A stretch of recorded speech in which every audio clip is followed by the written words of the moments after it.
السلام علیکم محمد کوټواله ما الله دې وکړي چې روغ جوړ اوسئ. نن اپلیکیشن کې څه دي ویډیو تر اخره پورې ګورو څنګه کولی شو خپل موبایل په خپل تصویر باندې په خپل عکس باندې کلوپ وساتو. لکه څنګه چې تاسو دا وګورئ دلته اوس زه تاسو له ښیم دلته زه ورکوم دوه دانې لاک په سترګو باندې.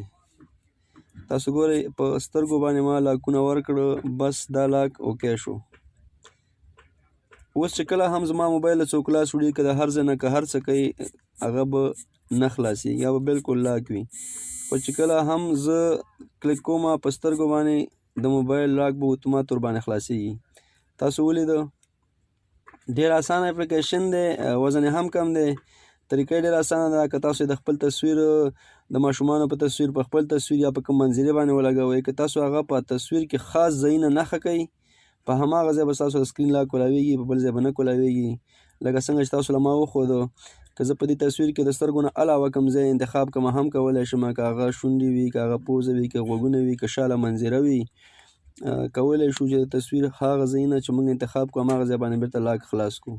ډېر اسانه اپلیکیشن دی. ډاونلوډ طریقه او سیټنګ یې درته ښیم او ویډیو تر اخره پورې ګورو. دا تاسو ولیده ما په سترګو باندې لاک ورکړی و، بیا مې په سترګو ټرۍ وکړله. خو لیکن اوس مهمه دا ده چې څنګه کولی شو دا ډاونلوډ کړو، څه طریقه یې ده راځئ ګورو. ځو پلی سټور له پلی سټور کې سمپل لیکو ټچ لاک سکرین. ډېر سمپل دی، ډېر اسانه دی. ټچ لاک سکرین ټچ لاک سکرین چې کله موږ ولیکلو دغسې انټرفیس راځي. دغه د کلوپ نشان چې دی دغه کلیک کوو. دا چې مخکې نه ما تیار ډاونلوډ کړی دی تاسو له ما وښوده صرف دا ډاونلوډوئ. ډېر زیات خلک ته استفاده کوي، ریټینګ یې هم ښه دی. دا چې کله تاسو ډاونلوډ کړو سمپل دا اوپن کوئ. اوپن کې دغه دوه تصویران دی کې خپل راځي. دغه یو تصویر چې تاسو ولیدئ دا پکې ما ورکړی و. که تاسو وغواړئ خپل یو تصویر ورکړئ تاسو سمپل په یو تصویر باندې کلیک کوئ. تاسو خپل ګیلري ته لاړ شئ، په خپل ګیلري کې تاسو یو تصویر انتخاب کوئ. که تاسو د ګیلري یو تصویر راوالی فرض مثال زه یو تصویر راخلم هغه د منظري که هغه عکس وي که هغه هر څه وي، زه تاسو له یو د منظري عکس راخلم. دا ولې تاسو ما د تصویر راواغستئ د منظري عکس دی. په دې کې دوه ځایونه زه خوښوم، خوپې ځایونه او هماغه ځایونه به زما د سکرین لاک کې فرض مثال ما یو دا پاڼه خوښه کړله، یو مې دا پاڼه خوښه کړله.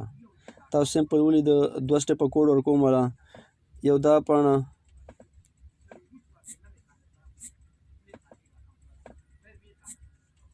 یو دا پاڼه. کله چې ما دا اوکې دوه ځایونه نښه کړه انتخاب مې کړه دې باندې لیکي سټارټ ټچ پاس. دا چې کله زه پاس کوم ګوره دا زما سکرین اوس لاک شو. که زه په هر ځای باندې د دې ګوتې ووهم دا اوس کار نه کوي. ودرېدې دا ماله وایي تاسو غلط پاسورډ ورکړه. زه هر ځای د دې کلیک کوم دا ماله وایي چې تاسو پاسورډ غلط ووالو. دې پر سمپل شي ما چې کوم ځای انتخاب کړی و هغه ځای او هغه ځای زه وهم. تاسو ولیده سمپل د موبایل سکرین لاک خلاص شو. څرنګه چې ما ځایونه انتخاب کړي وو هماغه ځایونه ما انتخاب کړه. په تصویر کې که تاسو غوږونه انتخاب کړئ، که تاسو سترګې انتخاب کړئ، په اسانه کولی شئ خپل ګیلري لاک ولګوئ، سکرین لاک ولګوئ. ډېر سمپل دی، ډېر اسانه دی، خوندور اپلیکیشن دی. خامخا انسټال کړئ او فایده ترې واخلئ.